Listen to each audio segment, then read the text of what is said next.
Welcome to the podcast. I'm one of your hosts, Katie, and I'm here with the fabulous Dr. Lisa Folden. Hi, Lisa. Hi, Katie. How are ya?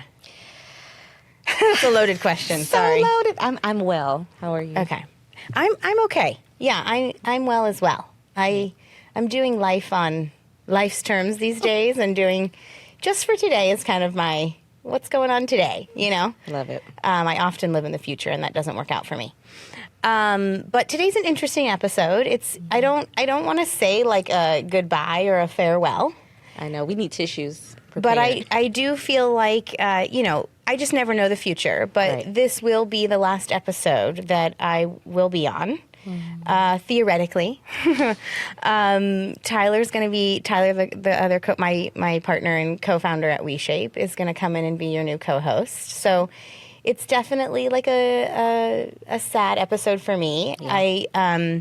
It's this weird, like when you're coming into town, I was like, oh, I'm so excited to see Lisa, and I'm so dreading having to record that episode. Not because mainly just because I've enjoyed this part of it so much. Yeah. But I also am coming to learn that I actually don't know the future. Mm-hmm. And so to create my reality based on something that I think will happen is just a recipe for suffering. So for now, I will say farewell to the podcast, but maybe you all will let me nudge my way in here once in a while to say hello. You are always welcome on this podcast, forever. But I thought I would just share a little bit about why. Yeah. Essentially, Tyler and I had been running WeShape for the last number of years together. He and I had a different company before that. We've been working together for about 11 years now.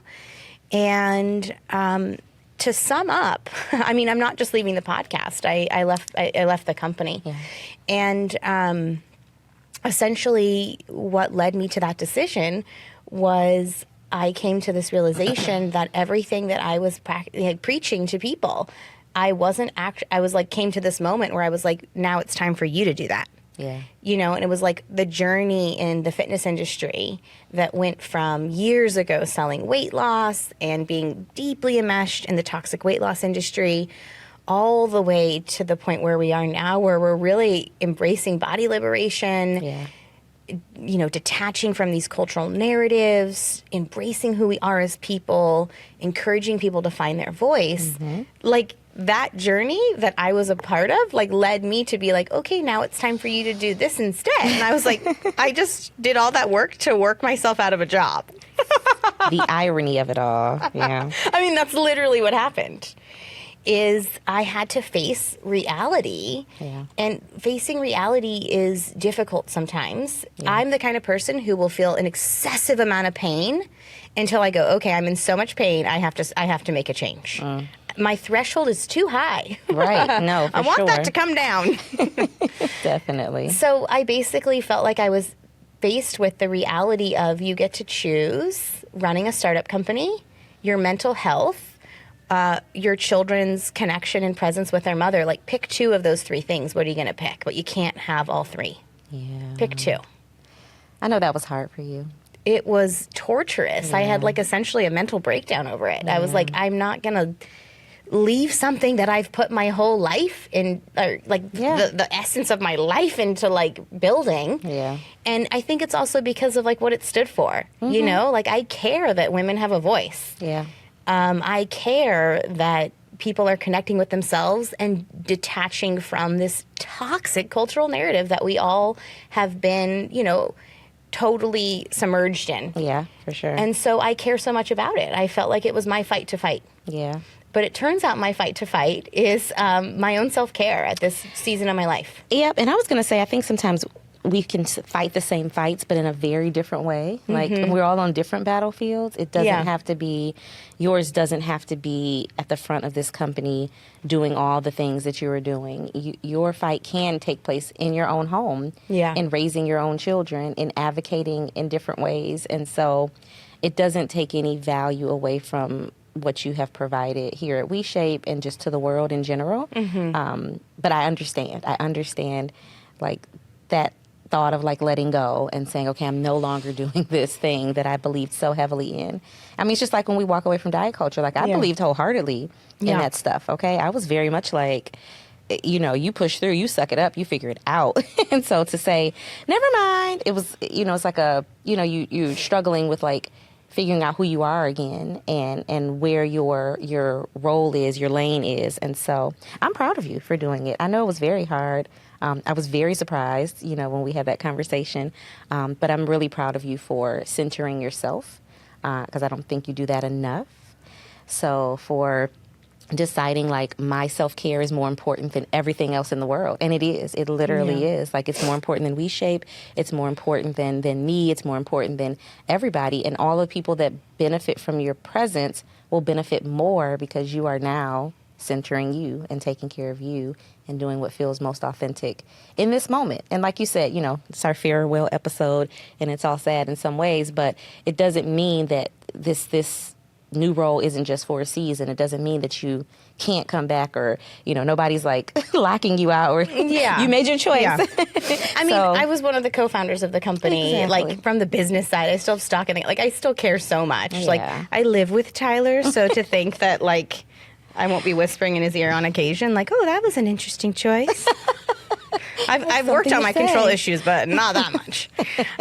No, but I was reading the other day this line that said, if one person gets well, the whole family situation improves. Yeah. And I do believe that I often have had this own story in my mind that if this person did this, and if this person showed up this way, and if this person believed this, then we would have less chaos. And it like really isn't that. It's like, what do I need to change in myself? Like what is being reflected back at me? And for years I have felt like our home life has been very chaotic. Two parents like working full time or more than full time. Right. I have one child who has a lot of extra needs. You know, there's just a lot of chaos. And I kept trying to solve the problem outside of me. And I think I've shared on the podcast before that I have OCD. And most of the time it's very manageable. Right. It's there, but I started noticing that was starting to get like to a point where I felt like I'm not able to feel like this. I felt like it was running me. Yeah. Versus like, oh, this is a part of me that comes out sometimes, and I have a therapist or a psychiatrist or mental health professionals that I work with when it gets there. And then it was getting to a place where I was like, this is your wake up call. Yeah. And if you would like to actually like do something about it, or you know, that's what you're telling other people to do, to prioritize their mental health, to prioritize their self-care, and you are burning the candle at both ends in the name of body liberation and justice and advocacy for women. But like the biggest advocacy you can do is take care of yourself. And it was a very torturous decision for me. And for a couple weeks, I was really in. First of all, I'm just saying, this episode is being recorded like a couple months after this, so like I've had some time. I would not have been able to record this. Yeah. This is probably like the very first day I'd be able to record this. I was like, oh gosh, am I even ready? But I went through a number of weeks of extreme like self-pity and depression over it, and I was like, I'm a failure, blah blah blah, and then I came out of that and I said, oh, like that is one story that you can live in. Yeah. Or you can say this is a surrendering of your will for your own sanity and peace. And like if I do get real, the thing that I do desire in this human experience is internal peace. I desire that more than anything. Right. And so I started to realize that there were aspects of my life that I was trading in my serenity and peace for. And I just had to say, dang it, I'm going to have to be the actual example that I've been advocating for a lot of women to be, which is like, what do you need for that peace? Does it, and if it goes against the narrative that has been projected on you, oh well. Oh well. Yep. If someone wants to call you a failure, oh well. Yeah. If somebody wants to say you gave up, nice story. Like, I have to choose that over and over again. You do. And the reality is, it's very rare that anyone is saying those things. These are our inner critics saying these horrible, mean things. I know. And it does come from the society that we, live in, but it's not anyone actually saying it. But that voice is the loudest, and it's overwhelming. But I think a part of your story is really empowering for people to recognize, like, you can burn out doing the things you believe in. You can burn out doing things that are good and that are right and that are purposeful and that you have passion for. You can burn out doing anything. Just because something fuels you and it feels good and you know you're making a difference in the world doesn't mean that you can't overdo it for yourself. And it's okay, and it's actually very wise to take a step back and figure out a new path, again, forever or for a season. But to take that step back and to look inward and decide, like, where is my peace really coming from? Or what is disturbing my peace, and how can I eliminate it or manage it or shift gears in some way? So I think that's important. I think there's an important lesson in that.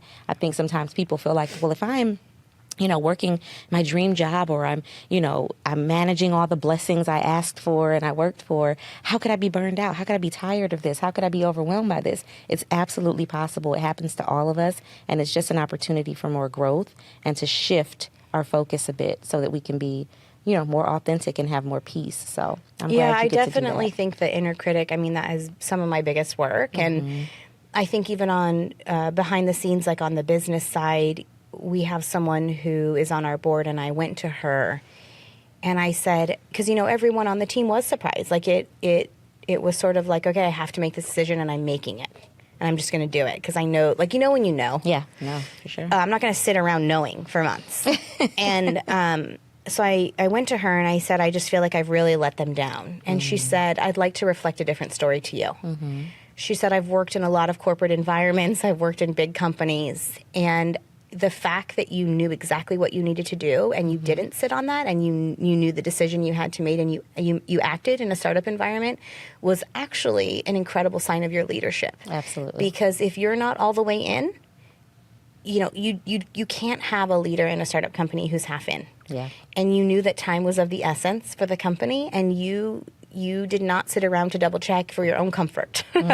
You did what was best for everybody else. And that's so, like, it was just so interesting to have my inner critic just really taking me down, and then her reflect back to me an opposite story. Yeah. And it's like those stories, like, that's why we call this the Feeling Lighter podcast. Yep. Because it's like, how do we want to feel? And that feeling is just a priceless feeling to say, I'm going to believe something different. I could believe I was a failure. Different. I could believe I quit on people. I could believe I was a bad leader.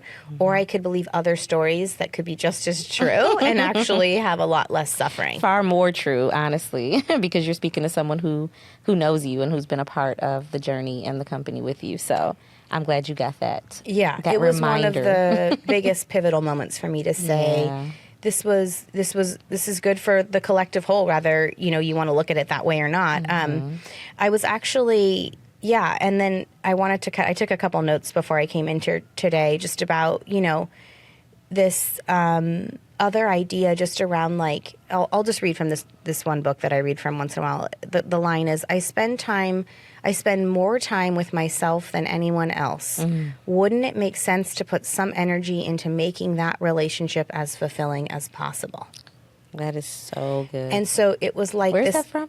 It's from a book called Courage to Change. Okay, I love it. And it's like a daily reader. And essentially what that means for me is that, like, while I was doing work that I deeply cared about and still do deeply care about, I was choosing to do that over, like, my own internal peace. Yeah. And I just, that is just our conditioning, right? Like, there's a need, take care of it. There's, and it's like, we don't often know what it means to foster a relationship with ourselves. No. I feel like we're constantly looking to find that contentment outside of ourselves. We are, yeah.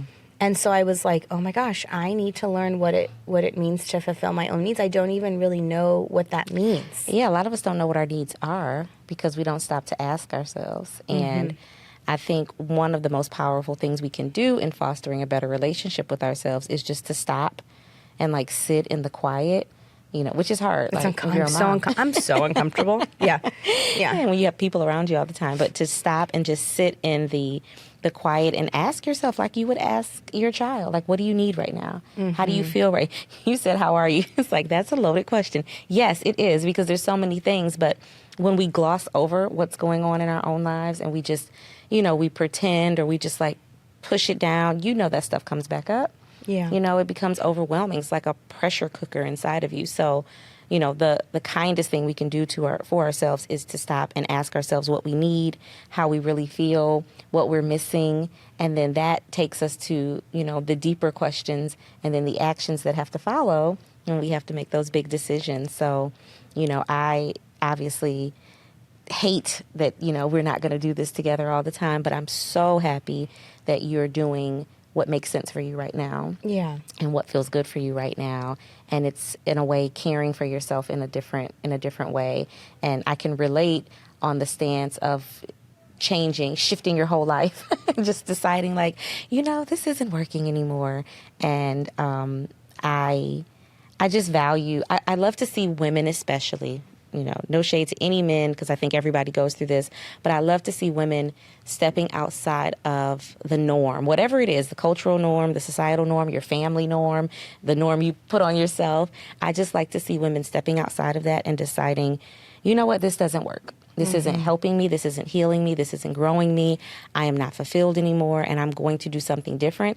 And even if it is difficult, even if I can't see the next step, I'm just going to keep walking.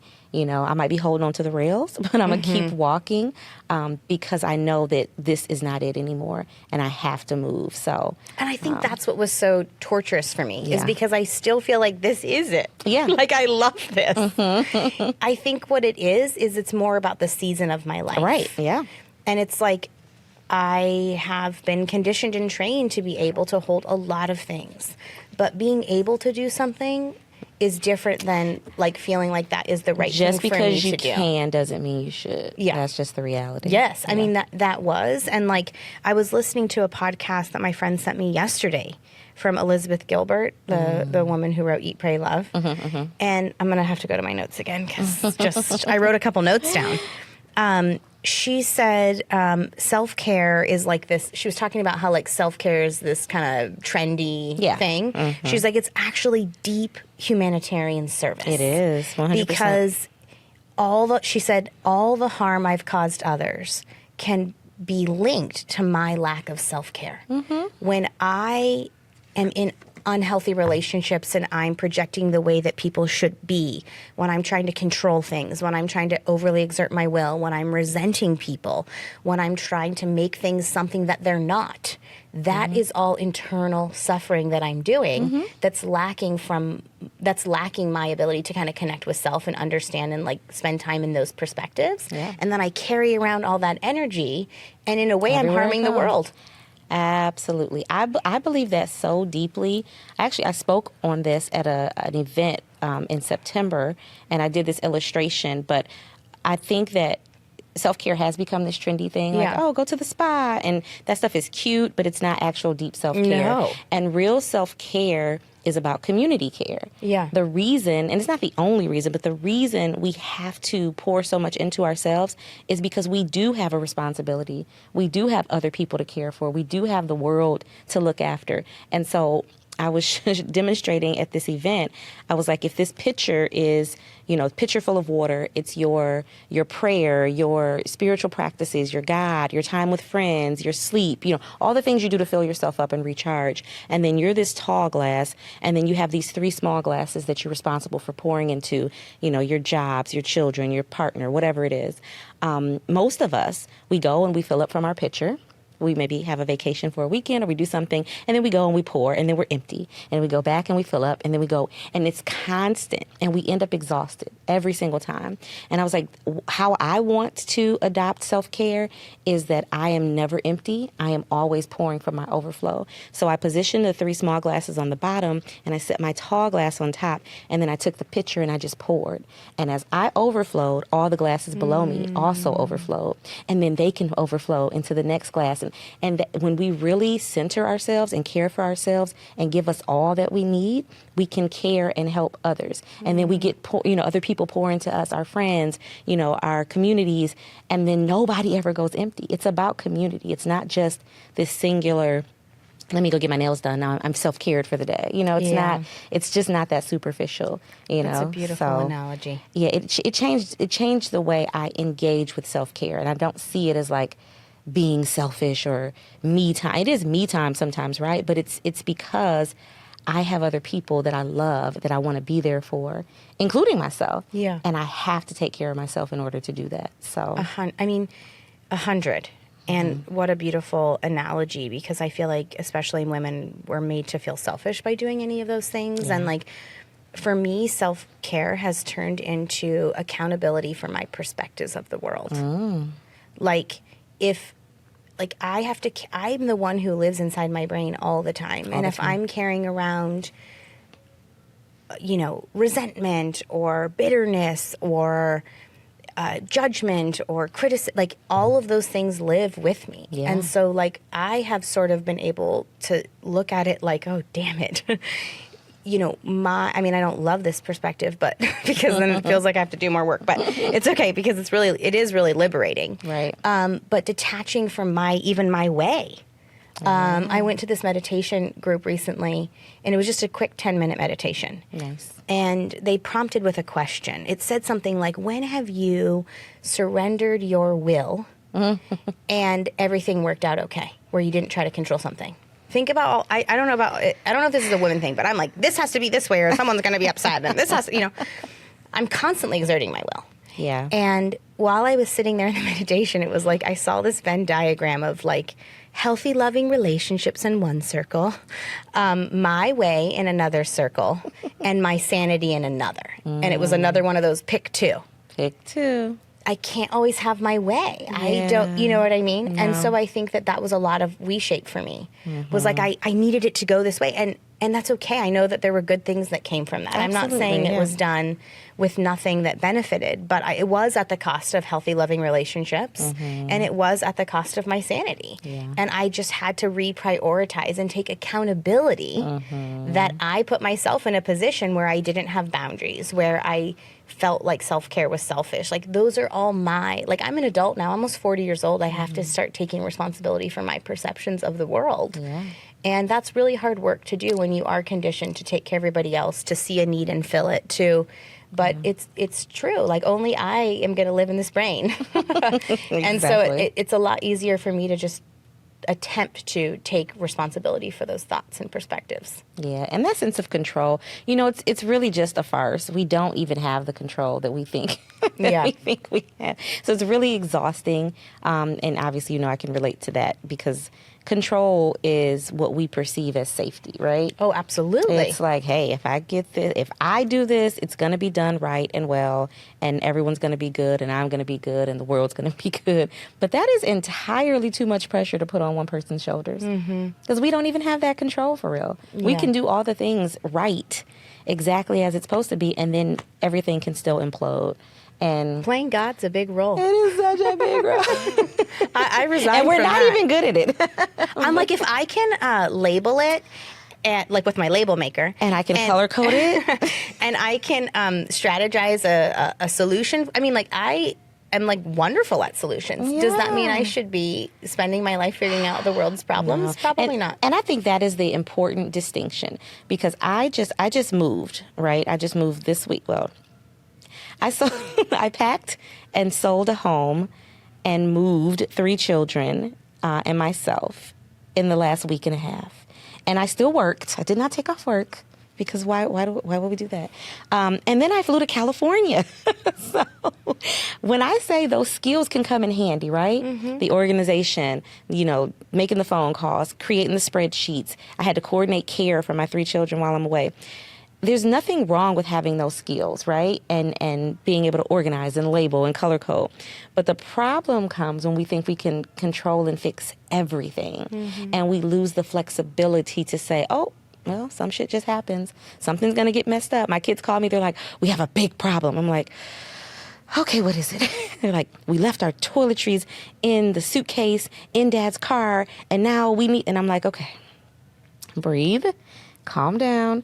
Okay, there's some extra toiletries in Mom's closet. Do this. Texted your dad. He's going to drop them off in the morning. So it's done, right? Yeah.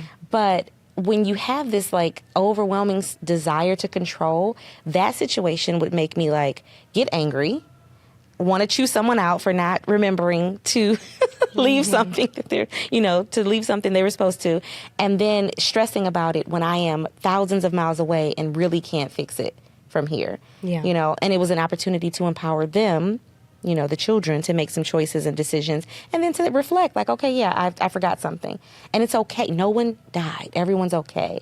But when you have like this overwhelming sense to control, that situation becomes 10 times more difficult than it needs to be. Yeah. And so it's really freeing to just be like, I give up. I give up. I'm going to do my part. We still have a role to play, right?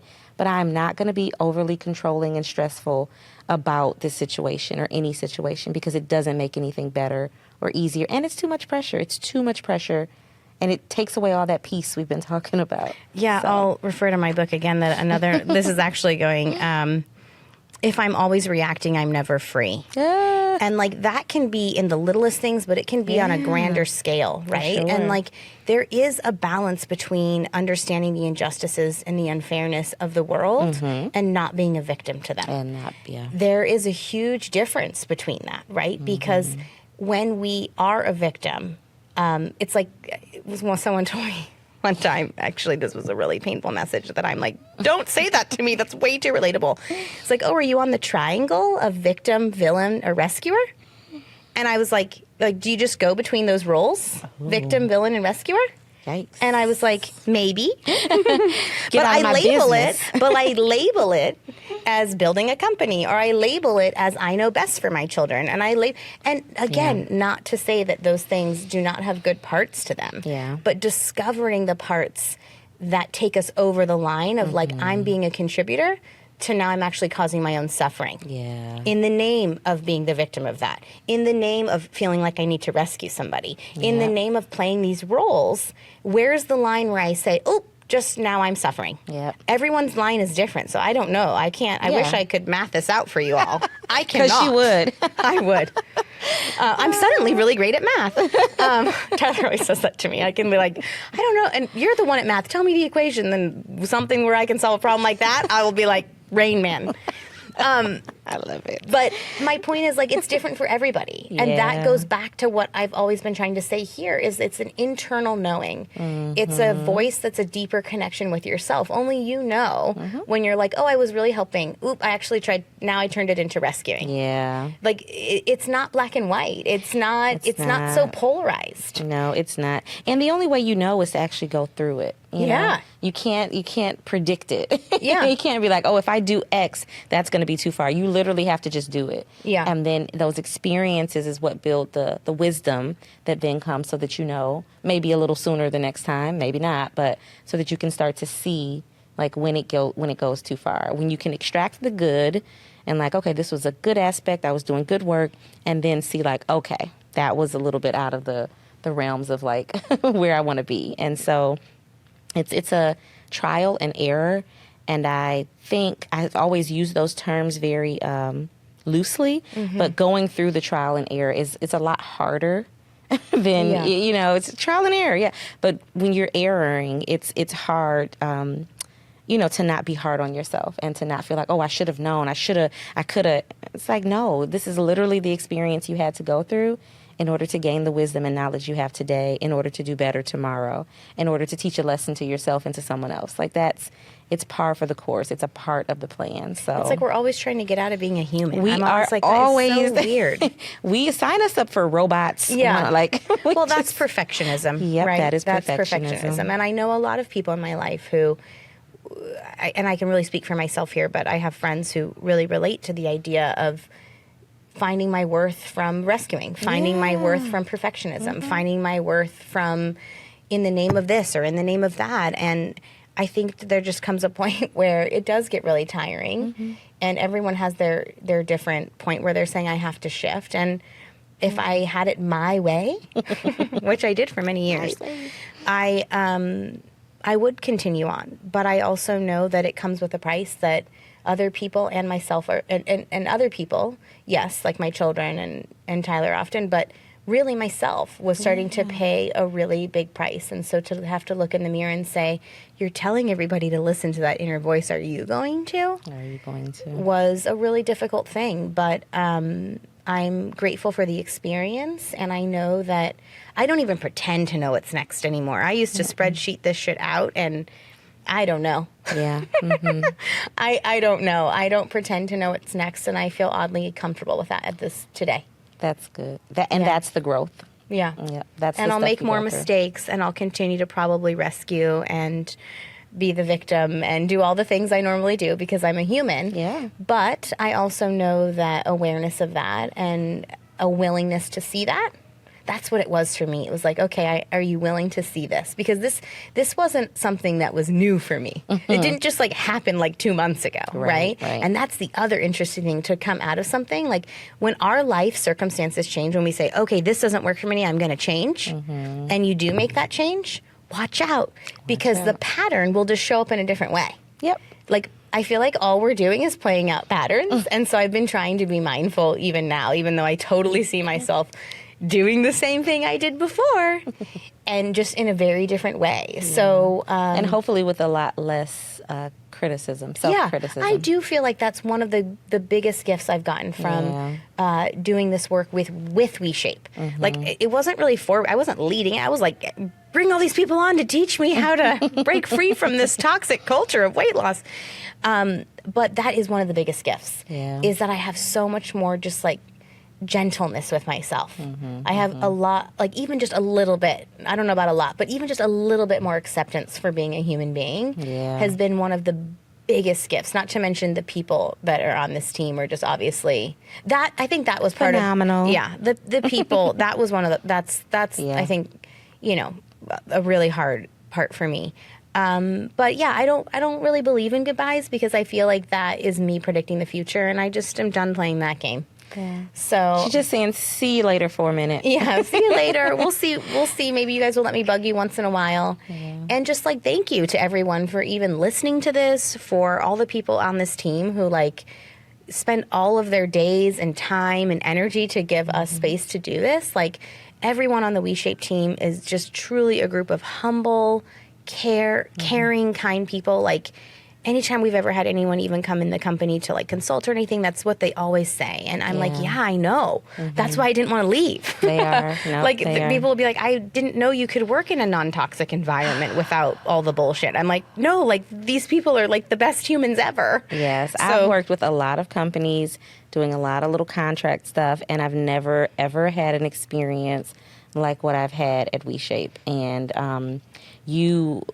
really do think this is, a reflection of you and Tyler, and just the energy that you put into the world.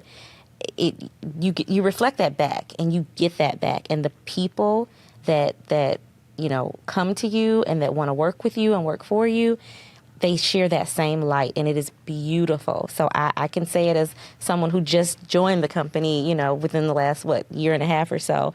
It is very true, and it is definitely something that you both radiate, and people want to support your dream and your vision because you articulate it so well, and you do the work, and you try to walk in that light, and it's a beautiful thing. And I don't think many companies anywhere have that. So what we have here is really special, and I can understand you being like, I don't want to leave it, but you'll always obviously have a place here. You always have a hand in it. And I'm just grateful to have gotten to know you through this and consider you a friend as a result of this. And just being a part of this company has been everything. So you did an excellent job. I want you to know that. A very excellent job. Even though it was stressing you the hell out and killing you, you did an amazing job.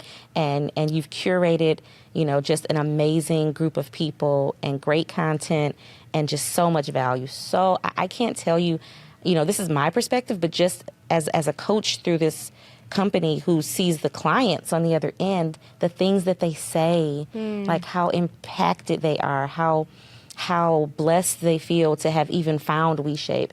It's a true testament to your leadership, to Tyler's leadership, and to your spirit that you bring into this place. So I am grateful. I know I can speak for everybody in this room that, we're all grateful to have you and to have had your leadership all this time. So thank you so much. Thank you. Well, the pleasure has really been mine, and you're not really going to get rid of me. Like, every time you come to Santa Cruz, I'm like, Lisa's here. What time does your flight come in? We are definitely getting together. Yeah.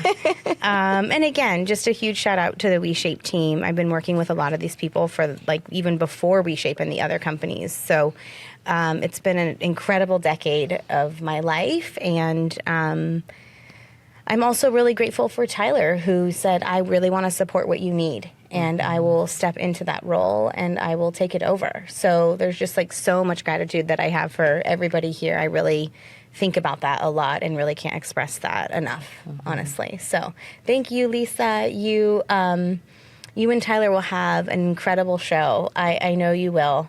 Yeah. You both have such wonderful energy, and our company has been so grateful to have you. You're a truly phenomenal person to work with. You are just so willing to like be like, yep, I'm a human. I this is what it is. But then also just like carry yourself with grace through it.